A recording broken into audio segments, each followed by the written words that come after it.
competitions and arts awards. Do not be afraid to fail.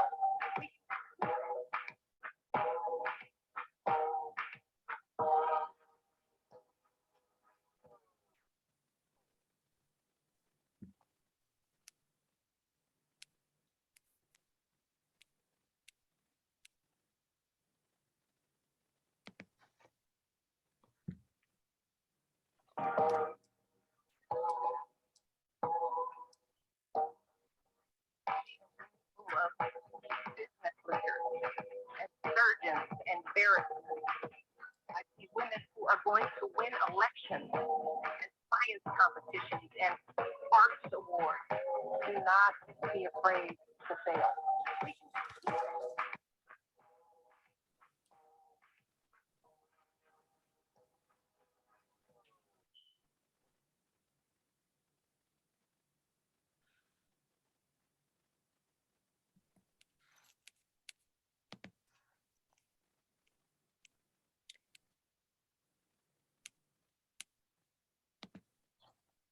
All right, everybody. Hello, happy Talk Sunday. Happy Sunday to you all. It is Super Bowl Sunday, but also Tiff Talk Sunday, and we are so happy to share just a bit of talk time with you before you get your Super Bowl Sunday festivities started. So I am Tiffany, owner and operator of this platform, Tiff Talks. As you guys are coming in, please make sure that you drop your name, the city that you're from, so that we'll know that you're here sharing this time with us. Unfortunately, the way Facebook works is I can see that you're online. So I see the number of people that are online, but I can't say hello, shout you out, or even acknowledge your presence unless you comment. So send me a like, a heart, a smiley face, a care, something so that I'll be able to connect with you guys while you're on the live stream. We are back with an all new episode today, and I am so excited and so happy to share with our longtime friend and talk supporter who will be introducing herself in just a minute.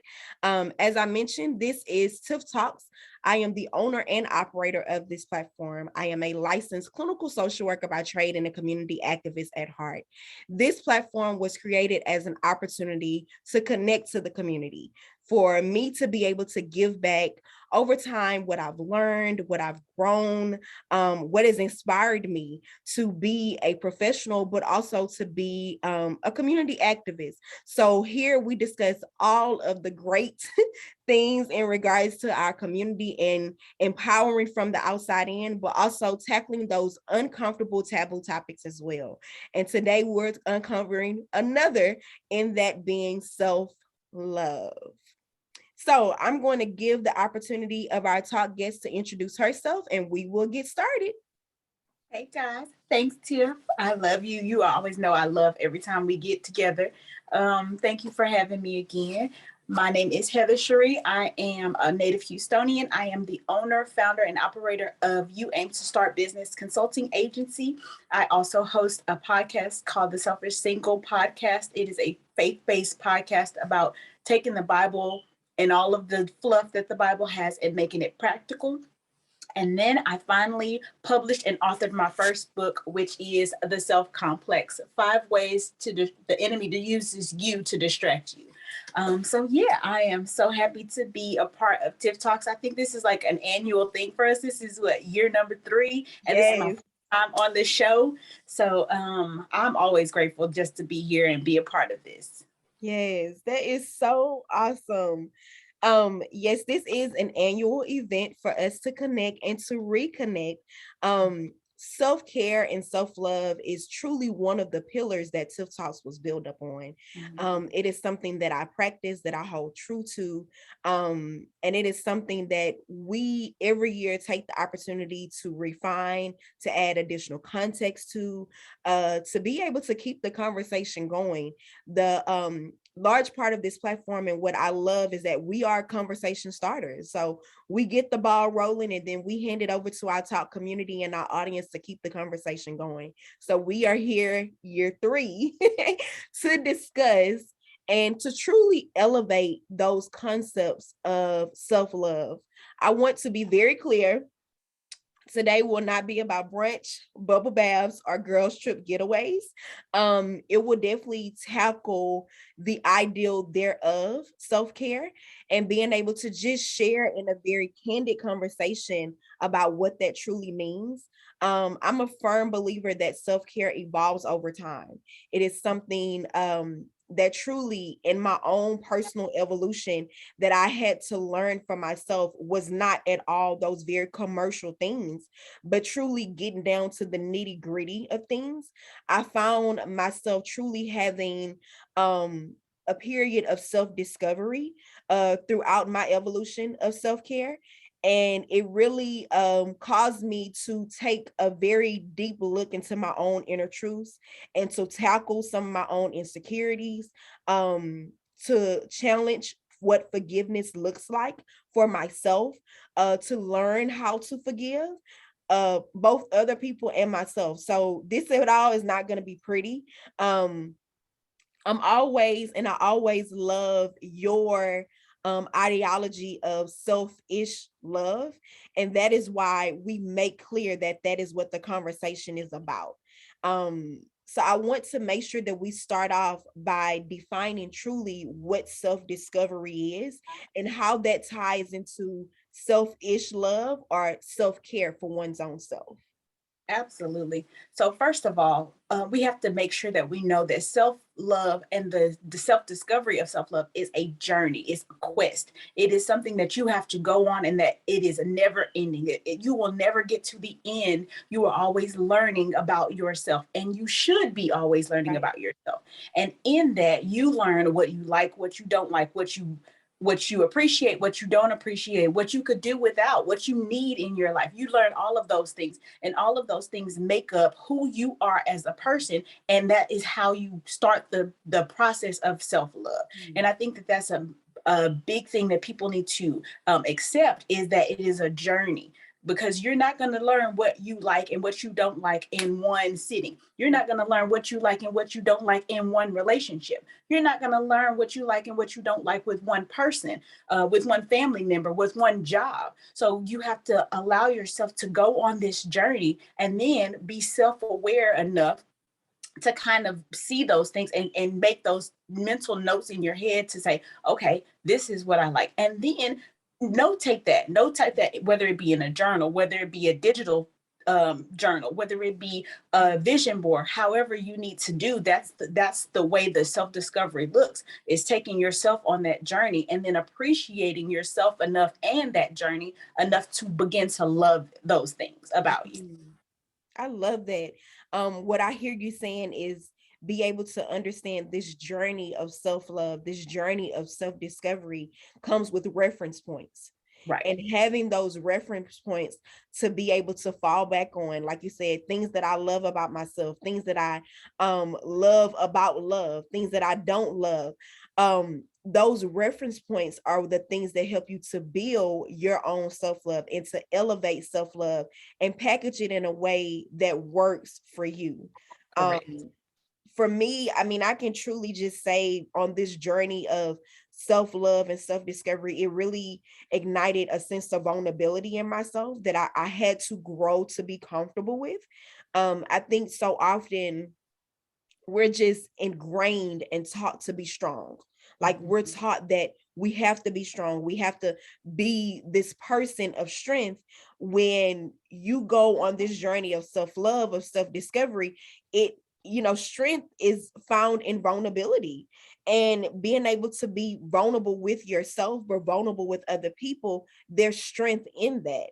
I'll say it time and time again, like before truly learning what self-discipline looked like for me, I haphazardly wore my heart on my sleeve. And it caused a lot of hurt and pain to myself, but also hurt and pain to other people. Because when I wore my heart on my sleeve, oftentimes I would project that, unknowingly with no intention, but I would project those things. And in hurting other people and hurting myself, I had to get down to understanding that self-love and self-discovery, like you said, is an ongoing process. And with it being an ongoing process, it really refined my core values, those things that are important to me, but also helped me to align with my own inner truths. and being able to really kind of push me to a place where I needed to empower from the inside out. Like I had to empower myself before I could feel empowered or could empower other people. And when we hold so true to that label of, you know, strong and being strong, I feel that's where we fall short, you know. Just recently I posted a video of Taraji P. Henson, and I made clear to post it on my IG and then tag you in it and make clear that we're gonna discuss this because it's true. So basically the video was talking about she was saying how so often we hold true to this term of strong and use that term strong as a label where it defines us to the point where we don't know how to let it go.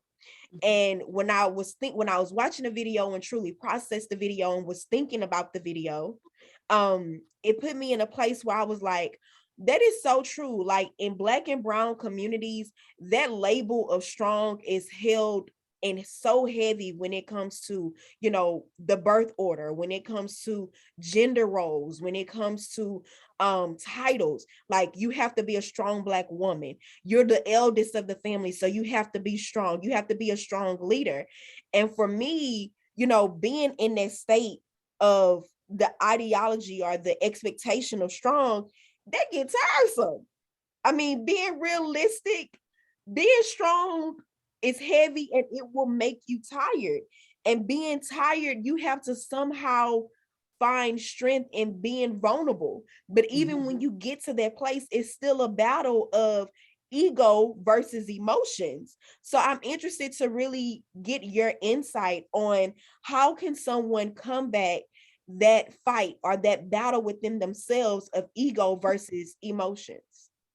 I think the first thing, so it's going to be a lot of self-awareness talk because that is something that I hold dear to me. I believe that that's, if once you become self-aware, you kind of pick up on those things that you're discussing.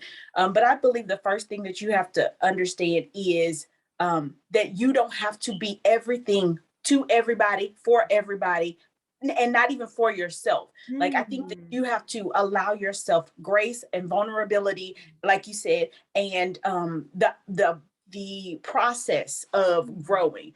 Like I said, it's a journey. It's not an instant or a quick fix. It's not like you're going to be, you know, you're going to walk in the world being. I think we talked about resilience last time and how resilience is something that you're born with. You're born with resilience because that's that constant pulling, that constant rubber band is always going to be a rubber band, but you have to grow and stretch that rubber band. And I think that that's the self-discovery. It's like growing it to see how tenacious or how much bounce back you actually have.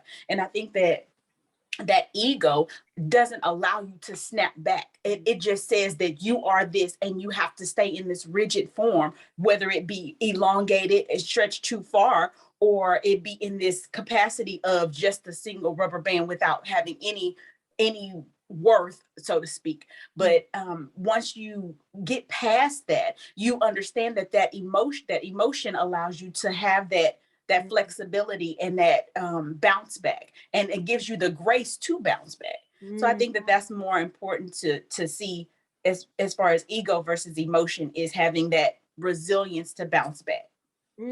That's good. That's good.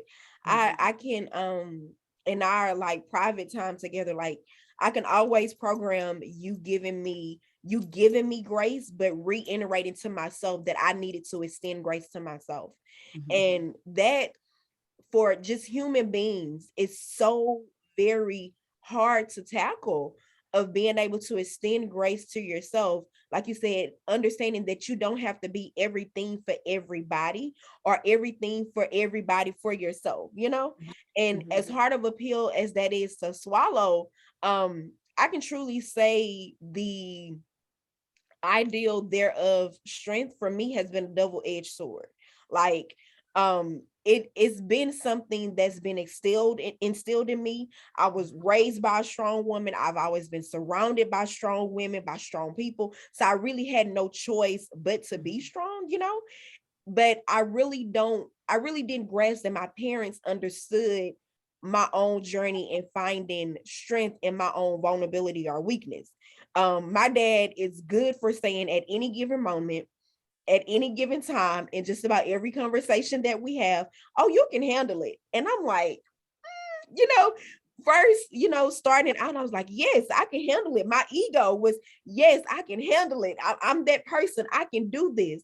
But when my ego got too big and I understood that my strength was not in my ego, but my strength was in my vulnerability and in that resilience, like you said, I had to be able to set that boundary with him and be able to understand, I don't need you to tell me that I can handle it. Like, I need to be okay within myself, and I need you to be okay in matters that I can't handle, because that expectation is weighing so heavily on me that I'm not building that resilience. Um, I'm not building that strength within myself. I'm letting my ego get the best of me and win this race. So I think it's important that when we talk about the ego and the emotion, to understand that that expectation, you have to not one, just allow yourself to get past it, but allow the people around you to get past it. Set those boundaries and that expectation for them to know that, hey, I know what I can handle, and I don't need you to tell me what I can and cannot handle, or put the expectation of what I can handle up on me. I found myself in the process having to heal my own ego, because healing your own ego can be a burden in itself, if that makes sense. Because when you heal your own ego, you have to challenge that idea of what you can and cannot handle. You have to learn to prioritize your inner truths, learn to prioritize yourself, versus what everyone else expectation or ideal thereof is of you. So for me, going through that process and being able to set that boundary, with my parents, it really challenged me also to be able to refine love as it is, not just my own self-love, but love as a whole, what my expectations of love are, how I accept love, and what that looks like to accept love. So I'm interested to know, from your perspective, from your experience, when it comes down to setting expectations for love and being able to accept love, how does one learn how to do that? So you can't pour from an empty cup, right? So I always say that, but in this instance, I'm gonna say you can't give what you don't have. And Mm. it's the same thing, but it's the caveat of nuance is that if you don't have the love, if you can't truly love yourself, and when I say truly love yourself, I mean love all of you. You can't be talking about, yourself. You can't be trying to hide who you really are, because there's a lot of people that hide behind the mask. They hide behind their labels, they hide behind their titles, they hide behind their strength, they hide behind their Mm. gifts. We were just talking about right before we got live. I was watching Encanto, and the whole premise of it is the whole family is having to hide behind their gifts because they don't have a personality. Isabel is perfect. Luisa is the strong one. Her mom heals people. Nobody has their own personality. It is just their gift that is presented. And if they continue to hide behind that, then they can't honestly love who they are, because all they offer and all they have to offer is themselves. So if that's all you have to offer, then you can't love, because all you love is the gift. You don't even know yourself enough to love yourself. So you have to kind of face that truth, put the gift aside, put that whatever that label, that strength is aside, put all of those things aside, and really sit down with yourself, like you said, and evaluate those truths about yourself. What is it about me that I love? Do I love not the physical attributes, not the emotional attributes? What is it that I love, that I don't mind, having a nap in the middle of the day? I don't mind. I love that. I don't mind, putting on my flip-flops and going to my grandmother's house and getting her up in the morning. I love that. I don't mind cooking and cleaning for my family every day. Like, that's something that I love to do. I love that. I don't mind going and doing laundry and just sitting and making sure the whole house smells like gain, stuff like that. Like you have to evaluate those truths about yourself and begin to love that. And so that allows other people to love those things about you, not just your strength, not just your smile, not just your style, not just your hair, not just your job, not just the way you talk or your accent, not just your community efforts, none of that. You and who you are. Right. I love that. And for me, I was just sharing with the movie Encanto, like we probably watch it every day because it is definitely a wind down kind of movie for my kids. So I don't have a problem with turning it on before, they doze off to sleep. But I was just sharing in that movie itself, like each person, each character has their own storyline and have their own meat on the bone that I don't think if you truly take the opportunity to sit down and look past the picture that you see the vision.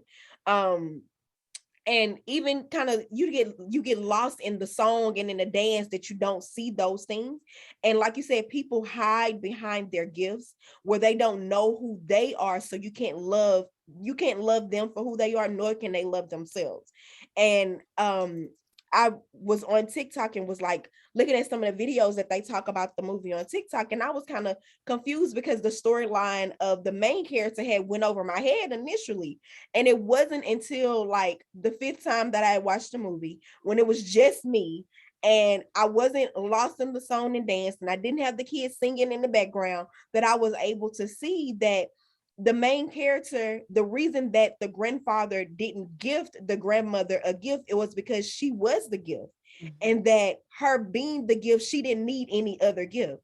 So I think if we as people would take from that Disney movie that is loved and sung around the world, if we would take that concept and understanding that we are the gift, to love ourselves as who we are in this moment, in this time, with nothing extra, like you said, then we then can learn to not only accept what love is, but define what love is for us, if that makes sense.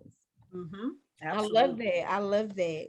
So if you guys are just tuning in, I am Tiffany, the owner and operator and host of this platform, Tiff Talks. And we have with us today, Heather Chree, discussing selfish love, really diving into a conversation of expressing what it looks like to elevate self-love, not the brunches, not the girls' happy hours, not the getaways, but the uncomfortability with self-love, what that looks like, and the self-discovery journey of self-love. So we're wrapping up kind of the first half of the show of talking about the label of being strong, but also understanding what it means and what it looks like to love oneself and to set expectations for what love is.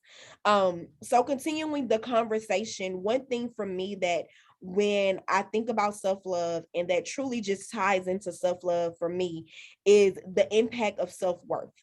I am a firm believer that self-worth is directly impacted, and interchangeably self-love is directly impacted by self-worth. Self-worth is kind of like that glass window that you've been looking through that's been cloudy, and when you apply that Windex to it and you find out your own self-worth, it's like the eye opener that you've been looking for all your life. And for me, when I learned my own self-love and my journey of how my self-worth ties into that, I had to kind of do away with some things that I was holding myself, some expectations and some barriers that I had put in place for myself, and being able to understand to kind of do away with the ideal of perfection. Like so often we always want things to be perfect, and there will never be perfection, not in anything, not anywhere, but there will always be things that will be perfectly designed for you. So the perfect date that you would anticipate or that you would plan will not be perfect, but it will be perfectly designed for you. And understanding that it being perfectly designed for you would just be able to push you to really discover what's important to you. Is that perfect date important by what the food is going to be, or what the wine choice is going to be, or is it going to be the thought-provoking conversation that you have with that person? You understand what I'm saying? And being able to understand that that's important is something that will support and something that you can truly build up on in the future. So I think those are the three things that really help me to, one, learn my own self-worth, and help me to set that expectation for self-love for myself and how I love other people, but also being able to elevate my own conscious concept of self-love. So my question for you is, how does one elevate their own concept of self-love? First thing you need to do is take off the mask. Take off the mask of self portrayal. However you feel like you need to present yourself, stop that. Stop doing it. And I think so. I talk about that in my book, shameless plug, the self complex 5 ways that the enemy distracts you from you. But I really did go deep down inside this, and it's funny because hold on. Can you hear me? I can hear you. Can you hear me? I can hear you. I can. Okay. Okay. It's funny because I just had a conversation with someone about this exact thing. The person is doing a fast for the month of February. This is their time of consecration, their time of kind of getting themselves ready for their year. So this is the beginning of their year, so to speak.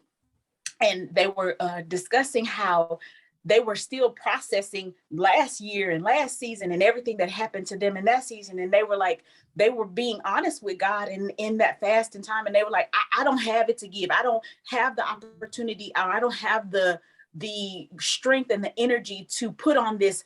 Oh, glory to God. Oh, thank you, Jesus, for bringing me into a new year. Lord, I'm still trying to process last year. What do you want me to fast for right now? Because I can't, I'm still over here.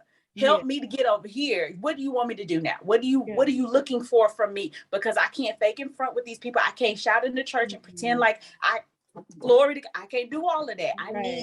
I need to get over this. And I think that that's the most important and vulnerable aspect of moving forward in self-love, and moving forward in taking off that mask and your true identity and your true self, is helping yourself see that you have to get over who you keep presenting in front of people, who you keep presenting even in front of yourself. Stop lying to yourself and telling yourself, oh, it's no big deal. We're just gonna get over this. We're gonna handle it. No. Sit down, allow yourself to feel those emotions, allow yourself to get through this, because what that does is that validates who you are. It validates your feelings. It validates your opinion. If you glance over that and tell yourself to get over it, you're saying what society is telling you to do. Society tells me to get over it. Society tells me to move on. No, allow yourself to have that option to get over it. Allow yourself to have that self to be truthful and vulnerable so you can move forward. Yeah, I love that. Unmasking and uncovering in order to elevate. And that's true. I mean, we are so tied to the different labels, to the different expectations of our own life, of our own heritage, of the culture, of generation. I mean, there's so many things that we are tied to until you uncover what that looks like and what you're willing to stand for. Then you get mad, you get lost in that. You definitely get lost in that, because that expectation is what's bearing a hold on you. So I definitely can agree with that. Definitely agree with that. And uncovering on one's own self-worth as it relates to my own self-love, I would have to say that I had to truly find what my source of self-worth was for me, and where I draw from. Like, where I draw from is different from where other people draw from. And that where I draw from, my source for me is what's for me.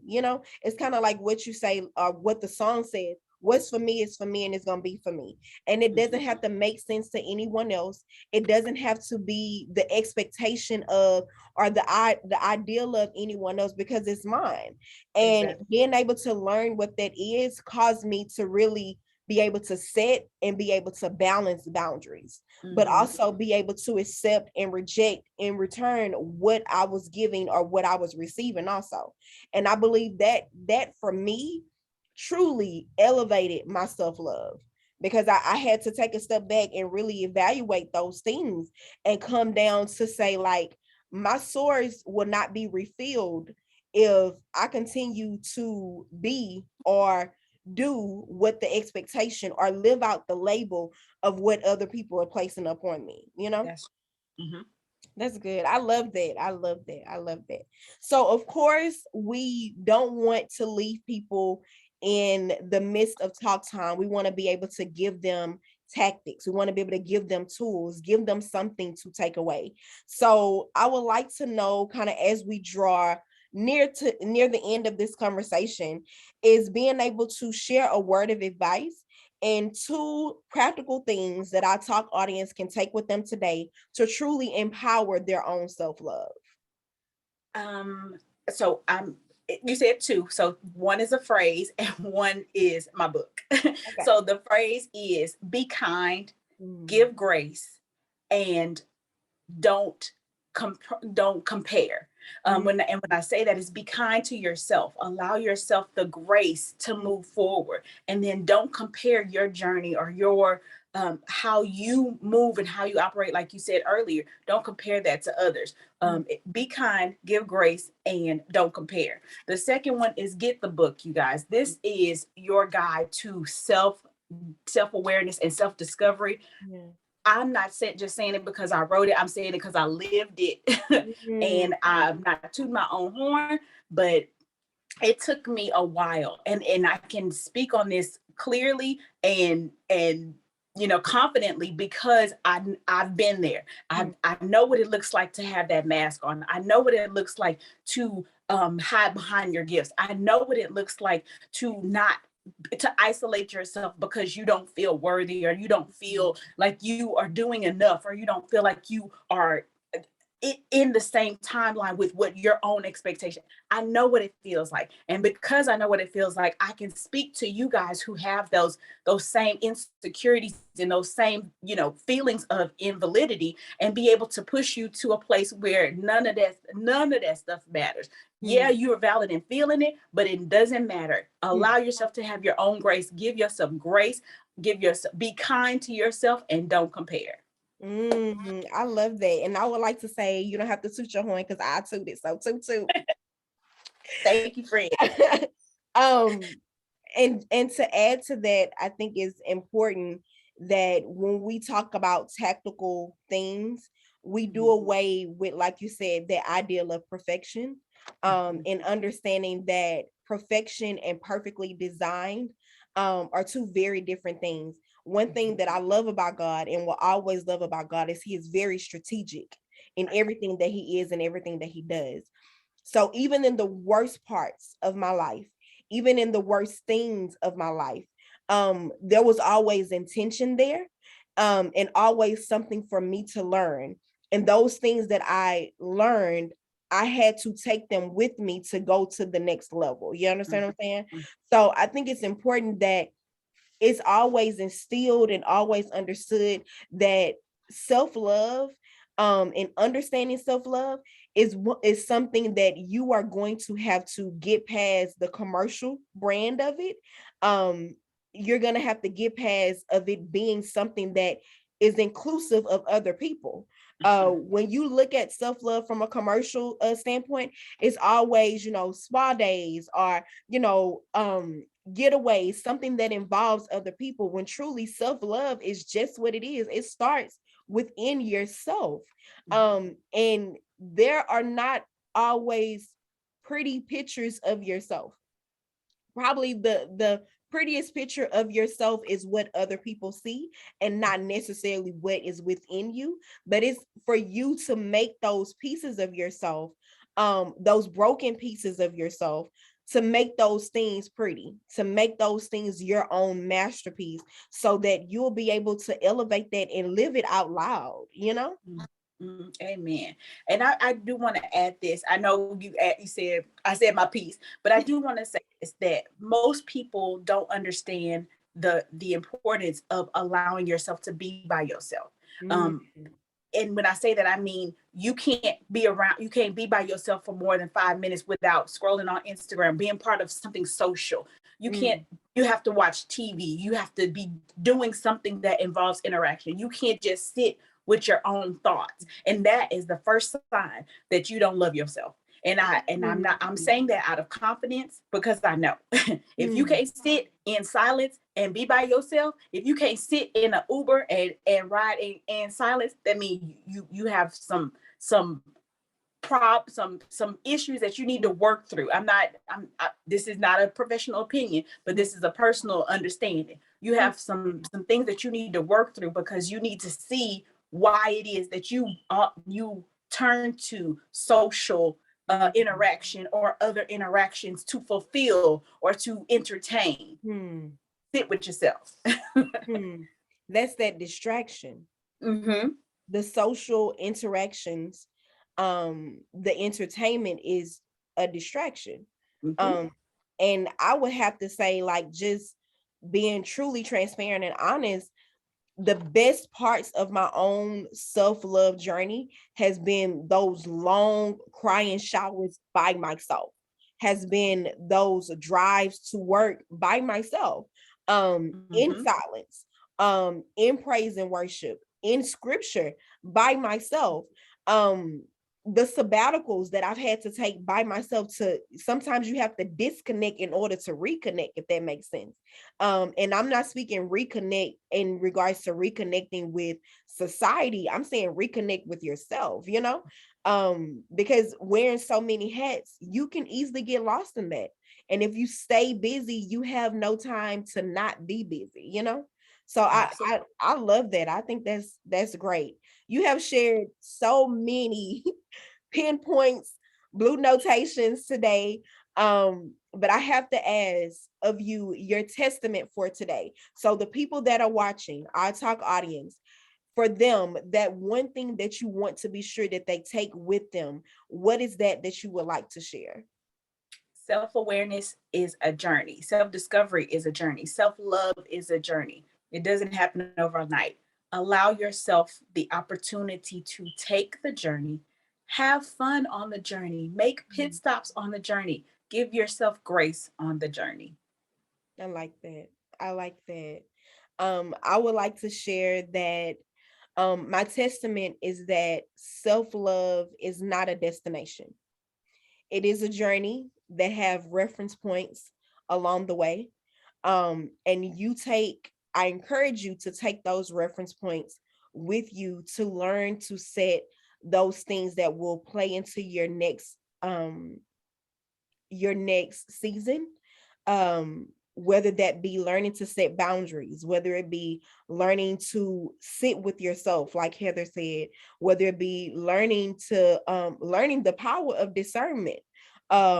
Those things that you learn in every season of your journey is what will prepare you for what's next. So I encourage everyone to just be mindful, and like Heather said, to extend yourself grace and understanding that self-love is not a destination but a journey, and one that you are the driver. You have control. You're in the driver's seat. So make sure that you enjoy the ride, and make sure that you focus on things that are going to prepare you for the next level. All right, that was good. It is always an awesome, great talk time with you. I love all that you bring to this platform, all that you extend from your very own platform. If you would please share your handles, where people can find you, how they can follow you and remain connected with you. Absolutely. So follow me on Instagram at The Selfish Single. You can also follow my personal page, which is Chree, Hchree. You can follow me on Facebook at The Selfish Single, and then also on TikTok at Diary of Chree. You can also find my book on Amazon. It is available and it will be shipped to you. Definitely grab the book. Yeah, love it, love it. All of that and more. You will be blessed with all of that and more, by following Heather, by remaining connected with Heather, and definitely by reading the book. A couple of announcements for our talk audience. Some really awesome things are happening on the back end, and I am happy that I have been allowed to share. So we have officially restocked everything for our visionary boxes. So you can purchase your visionary box and we will be shipping those out to you. And we do offer curbside delivery. The shipping kind of processing timeline is generally about 5 to 7 business days, but we definitely will work in efforts to make sure that you have it in a timely manner. And it is available for independent uh purchase, independent use, something you can do for yourself, by yourself, something you can do as a couple, and even host as a party. So definitely purchase your visionary boxes. That is on our Shopify storefront for purchase. Also this week we will be dropping a very new journal. I'm so proud of this journal. This is one that Kinshay and I created together, set in the wee hours of the night. If you saw on my Instagram where we were actually creating the journal. So there be two of the same journal. So the journal is entitled the PVP journal. And there's one specifically for entrepreneurs and those that are for visionaries. So PVP for our entrepreneurs is, want to make sure I get it right, provision, vision, and profit. And for our visionaries, it is provision, vision, and purpose. So those are journals that you are able to purchase as of Thursday. I am going to be dropping like a little sneak peek this week, so you'll be able to have them. Also, we are gearing up for our issue 2, volume 1. It's a tongue twister, trust me, for our Community Empower magazine. This magazine is going to be all about legacy. This issue for this year is about legacy, building legacy, and how that ties into various subtopics. So the very first volume will be in regards to culture. So legacy as it relates to culture. And that is going to be debuting March the 1st. By request, we also have placed an option for pre-orders for the magazine on our Shopify site as well. So you can purchase your vision, you can purchase your PVP journal, and you can purchase the magazine as soon as probably Thursday, Friday. Outside of that, we will be continuing our theme of love for this month. Our next episode will be on February the 27th, and it will be a relationship goal panel. I know that this is going to be a good one. I am looking forward to this. The panel will be of both married couples and singles, and married couples, those that are seasoned, those that are right in between, and newly married couples. So make sure that you stay tuned for that you set your notification, and that you always remain connected. Pretty much everything that goes on with Tiff Talks can be found here on our handles and tags, and we will be recapping this particular episode on Tuesday for our Talk Tuesdays. So I encourage you guys to remain connected. I appreciate and thank you so much for giving me your most valuable thing in life on this evening, and that is your time. And I encourage you, as always, to keep talking. Have a good afternoon, everybody.